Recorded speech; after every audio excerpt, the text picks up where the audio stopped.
out to the field, climb a tree, shoot a deer. I reminisce about these days, man, I get a chill. We keep our trucks lifted up so high, we gotta lock them down in a four-wheel drive. Sideways in a mud hole, that's just how it goes round here. I'm talking about the southern land. What's up, guys? Sorry about this is new to me. I've never had a GoPro. Finally got me one because I knew we were about to do some fishing videos here coming up. So what we're doing today, it is Saturday, and me and Zach, I am waiting on Zach. You know, it's becoming a kind of a trend. We're always like waiting on Zach, but we're going fishing. We're going to a family friend's pond. Zach should be pulling up here any minute now, and we're going fishing. We got some crickets, might do a little bit of bluegill, brim fishing. Also, we're gonna try to do a little bit of bass fishing. We only have a few hours left of daylight, so we're gonna try to get the best of a short situation. Wasn't able to get out there earlier. It's been raining bad today. I mean, it's been storming, so we're not exactly sure how well the fish are gonna be biting, but we're gonna go give it a shot. Yeah, we know in this pond there's some good bass, also some really big brim. They used to be huge brim compared to the normal size brim, like bluegill, bull bluegill. But it's gonna be some fun. Hopefully Zach should be pulling up that road here in just a couple minutes. But we'll catch you when I get Zach. All right, we made it, guys. Say hi, Zach. Tear up his bag. What are you about to do? Tear him up. Okay. Where's your GoPro? It's in there. You got chested. Yeah, just in the truck.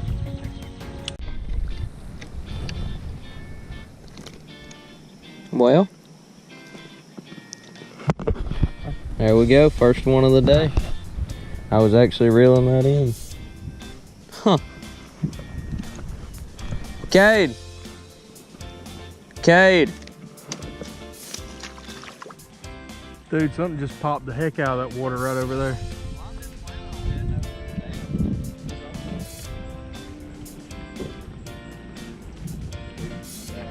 Maybe catch something. I just caught that brim right here. That's the only reason I stopped. I was headed right there and I stopped right here. I said, well, I might as well cast once. Threw right there and then threw right here and then caught one right there.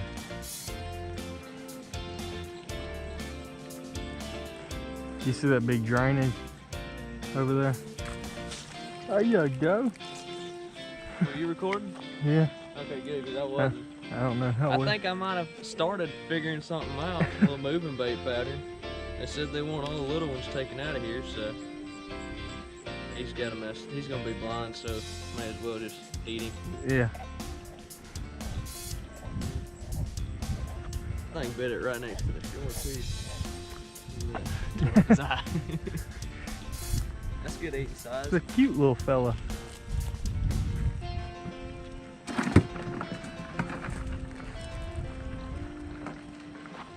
Before I keep moving, I'm gonna grab my bait.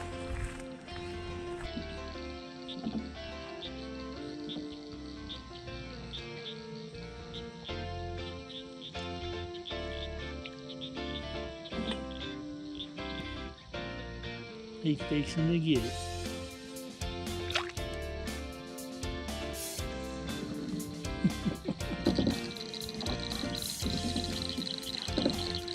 The right one just hadn't grabbed it yet.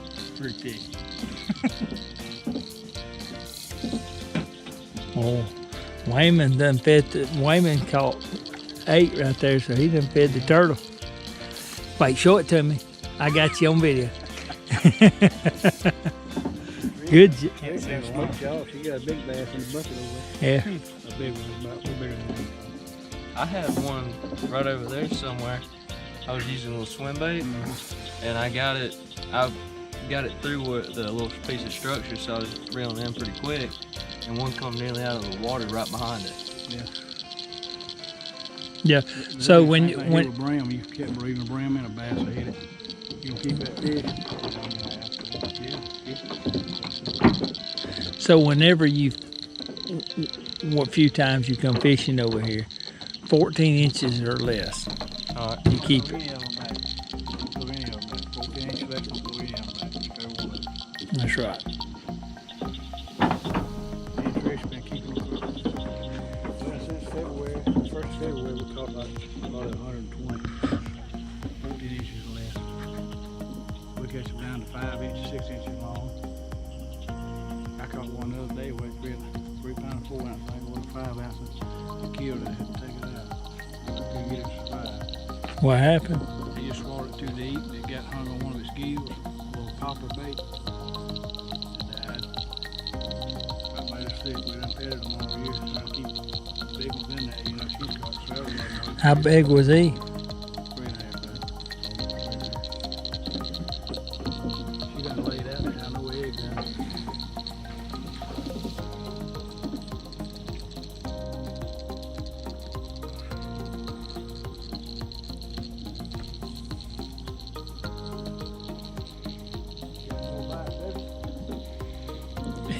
Yeah. Got more bites? Oh, I thought he was talking to Cade. Right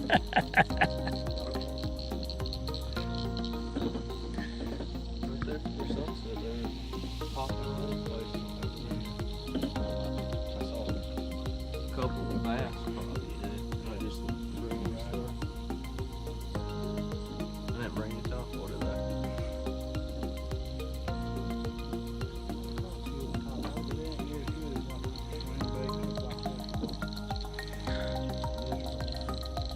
I told Mr. Wayman about your duck hunting experience. I'm very experienced with boats now, and you seem to be the only person who understands that. Everybody's like, "Well, you sunk a boat." And I'm Look like, at- "Yeah, look at now I there, know how son." not to sink a boat." Yeah, I would probably feel safer sending him off with you in a boat now than I would somebody that hadn't been through that experience. I want us to do a catch and cook with deer. We'll go catch a deer and then cook it.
So, in our preparation of southern fried fish, we make it easy. We buy the Zatarans fish fry. Usually get it at Sam's. Pretty cheap, big volumes. We eat a lot of fish, so it's It's awesome to get them in this. Stay pretty fresh in them jugs. And of course it never comes seasoned enough, so usually we use a couple different types of seasoning. We do a lot of cooking around here for the football games and stuff. You do a lot of fish and so I have already prepared the bag where I have the Zatarain's fish fries seasoned with the Tony, seasoned with salt and pepper. And so usually on all our type of fillets, whether it be bass, brim, catfish, whatever we always do it fillets. With the brim, we usually do the fillets. We do with the brims or smaller fillets sometimes when we catch a small bluegill, and so we leave the rib cage in them, and we just drop them in here. To kind of warn everybody they got bones. One thing about it is if it knows they got bones, they look for them. In our bass fillets, we usually only keep the smaller bass, the 14 inches or less bass, and trying to get trophy bass. We do usually cut the rib cage out of a bass because it's larger. In our perch fillets, sometimes the fillets in the perch are longer stuff. So the only time we usually fillet all our fish, the only time we leave the bones in them is when we're doing the small brim fillets, because I like small brim. Some people make fun of the size brim that I catch, but I'm very fond of the small brim. And then we throw these fillets in here. Usually we got a big fryer, so we put a lot of, you see us, we have a lot of the Zatarain's in their fish fry in here. And what we'll do, we'll throw them in here in layers. And so that way we make sure that we get a good coating on them. And usually I can get all our fillets for, a family of 4 to 6, even up to 8, that I can get all our fillets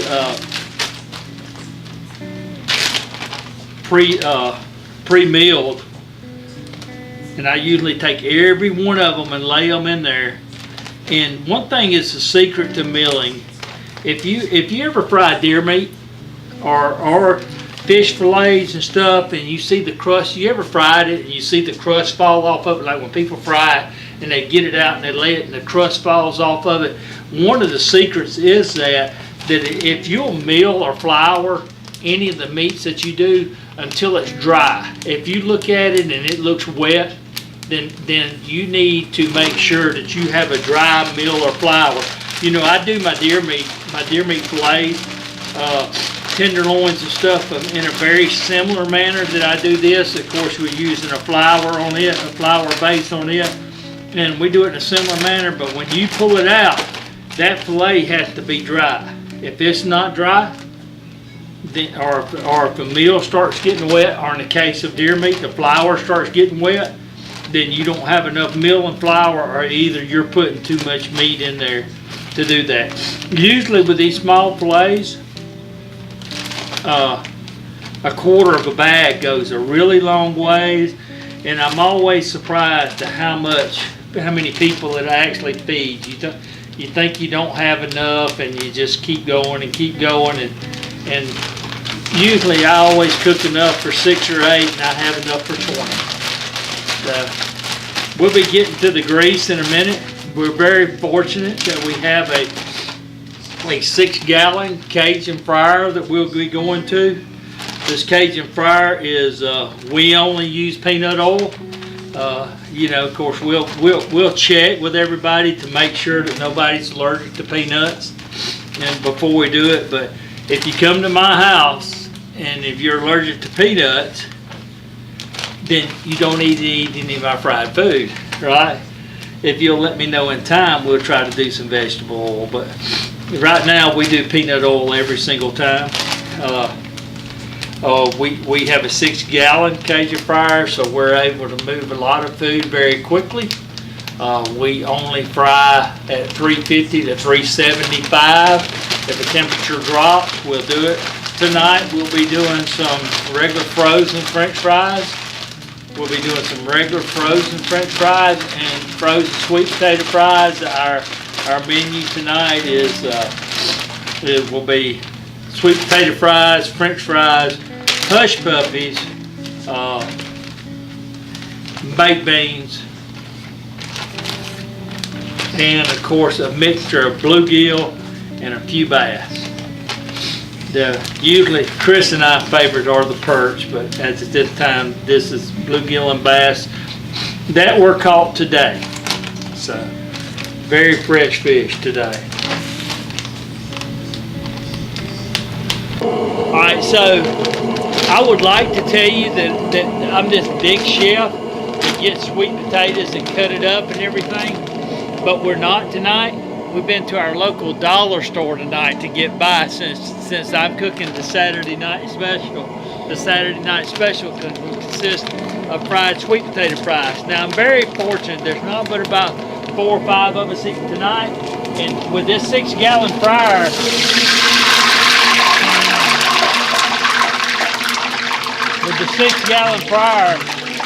it handles a 20-ounce bag of sweet potato fries on one side. So we got the temperature up to about 375.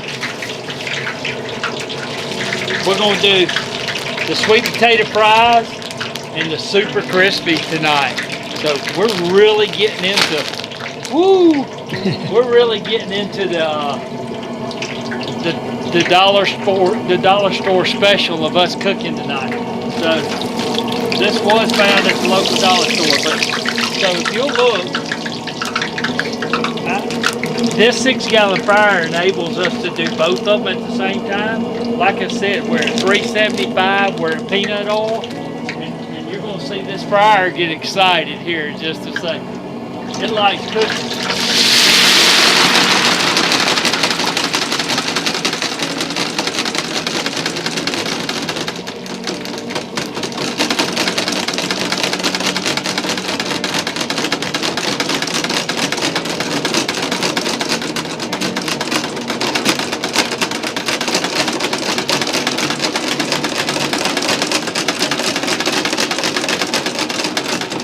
So you may wonder why I do that so much, right?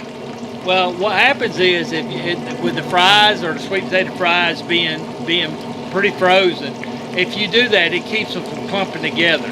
So if you keep rattling them while they're first start frying, you end up with everything separated. You should see them when they come out. You won't see any of our fries or any of the sweet potato fries clumped up. Sometimes what happens is when you buy them, when they get them at the store, they've already thawed them out and then refrozen. So if you ever see them plump up, like when we pull them out of here, I have no idea right now. We pull them out of here, if you see them fries or sweet potato fries clumped up, it's because they have been frozen, thawed, and frozen again. And that's when they clump up. But usually they do pretty well.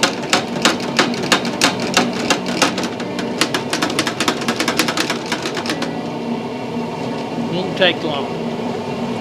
We're usually, you there? Okay. We're usually looking at no more than 6 minutes for our frying time. So we'll look at it in 6 minutes. Be back with you in 6 minutes. All right, so our 6 minutes are up. Let's see what we got. One thing I can tell you about frying in a Cajun fryer with peanut oil is when you get through with these and you drain them off, you will not have much oil on this paper towel we're going to pour it on. It is awesome. It's I was very blessed as a fundraiser. I bought a ticket and won this fryer, and I don't never plan on living life again without a Cajun fryer. I actually have 2 of them now, one for here and one for the fish camp. So I'm draining the oil off of them. For the most part, they look pretty good. Pretty good. The fries look good. Everything's separated. I do want to show you, as we pour these out, let's do the French fries first, because, come on, step up here, Zach. Let's do the French fries first, because people are used to seeing the grease. I do want you, Kate, I do want you to get a good shot of these French fries and the lack of grease that you see on this paper towel. I want you to look, you move them. Look at there, folks. No grease. This is peanut oil at its best right here. Isn't that awesome? How many of y'all have seen the grease bags in a fast food restaurant? Just soaks up the bottom of the grease bag. It's really not as healthy as they make them out to be. As long as you get it sealed. The key is to have that temperature up high whenever you do this. All right, here comes our sweet potato fries. They're going to be the exact same way. They come out really good. Dollar General did pretty good this time. All right, one of mine and Kate's, Zach's favorite, is Lowry seasoning on the salt seasoning. And one reason we do that, people like salt, but with Lowry's, it's very difficult to over salt them. And you get a great seasoning on the fries. And on Zach's arm, so if you want to lick his arms when you get through. But anyway, I think the fries turned out great. I did too. They're very good. Very crisp. I give them my recommendation. That's right. These are going to go good with this fried fish we're dropping next. So here we are. We're moving right into the fried fish. Yeah, hold up. And people wonder how we become such large men wearing all camo. So let's talk about this for a second. This is a 6-gallon Cajun fryer. I just dropped a small bag of fries in the right side, a small bag of sweet potato fries in the left side, and they were 6 minutes. Just so you know, to give you a time frame, there was 6 minutes. A lot of fish in this bag, by the way. I'm back at 365, 370 already in the recovery of this fryer. I'm gonna have to turn it down. Because this fish don't knock the heat down like the fries do. And so what we're gonna do is you're gonna see me as we cook these. We're gonna drop a lot of this in there. We're gonna shake this meal off, this cooking meal, and we're gonna drop them in here. You know, this, just so you know, my oil stays in my fryer most of the year. I change the oil out in this fryer. We cook it a lot. Big Alabama fans have cookouts every Alabama game. And so what we do is we clean this fryer out. And if you don't know about the Cajun fryer, you ought to check into it. It never burns the meal that falls in the bottom. And it's an awesome fryer. And we usually change the oil out twice a year, but we usually clean the oil 3 or 4 times per batch of oil. Kate's big bass fillets in there.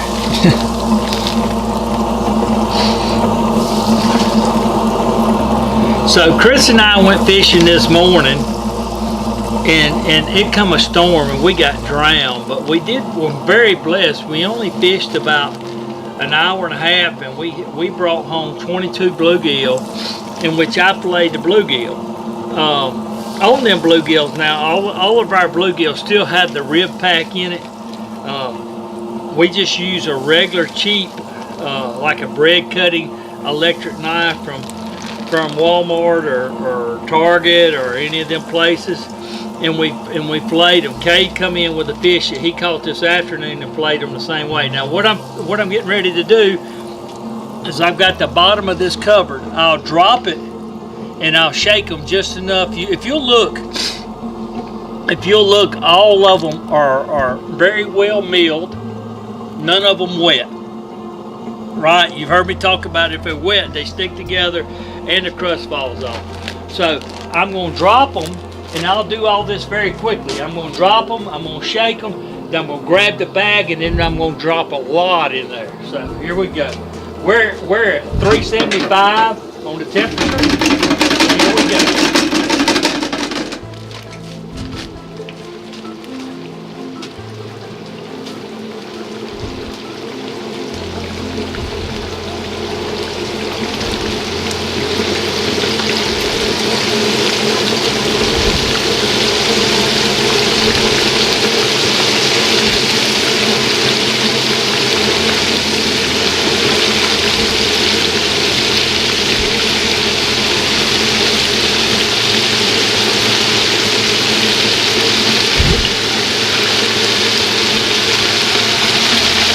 hoping to get them all in there.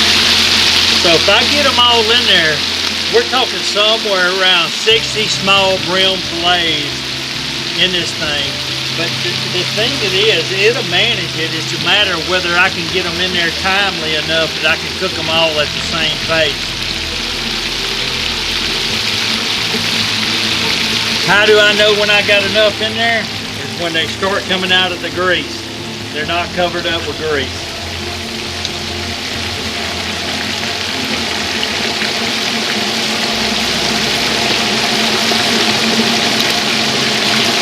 You get into some of these smaller fish, decay catches, and it's hard to find them in here.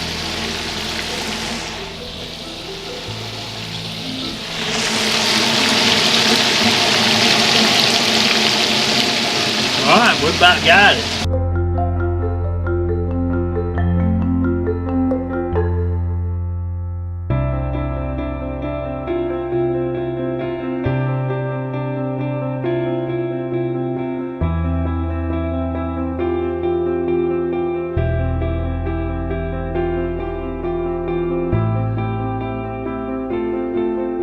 So you're gonna be surprised when we get through with these fish how little grease is involved with any of this. With the peanut oil, it's absolutely amazing how that peanut oil, when you get it hot enough to sear, it's absolutely, I would have been burnt to vegetable oil already, because you get up around 400 or plus on the vegetable oil and it just kills the vegetable oil. But peanut oil, it acts like it really does like them top temperatures, and from a health standpoint, you can tell I'm real healthy.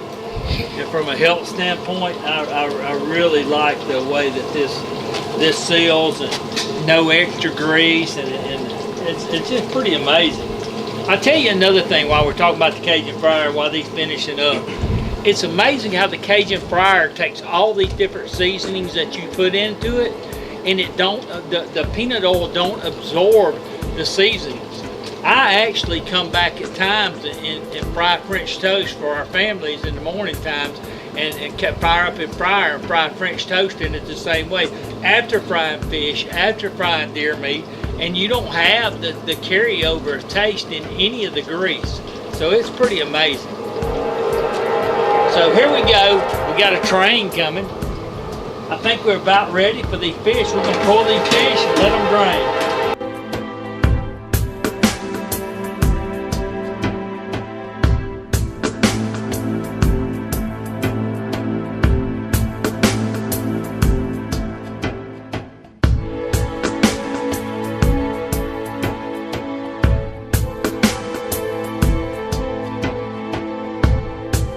I know you'd make fun of some of the small bluegill that we keep.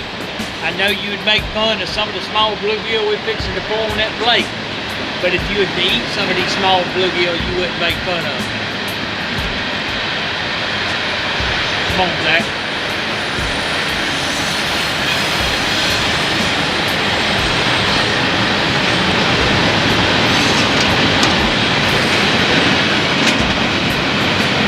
You'll notice the only grease you get is the grease that falls off a basket.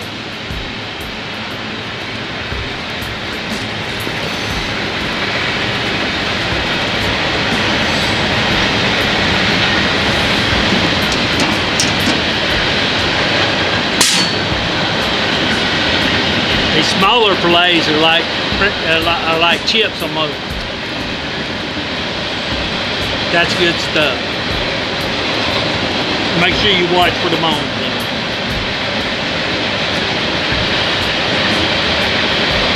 And that's all for tonight for me.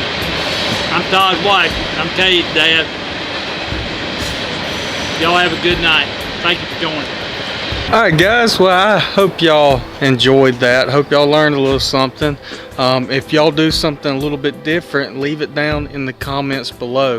We'd love to hear about it. Sorry if this is a little awkward. I'm holding actually Zach's camera right now, and that's a little bit different than mine.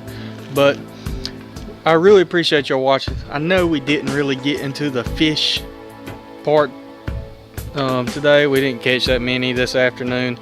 Most of this fish that we cooked was the fish that my mom and Dad got earlier today, or caught earlier today. But we really appreciate y'all watching. This is going to be a new segment that we do every now and then.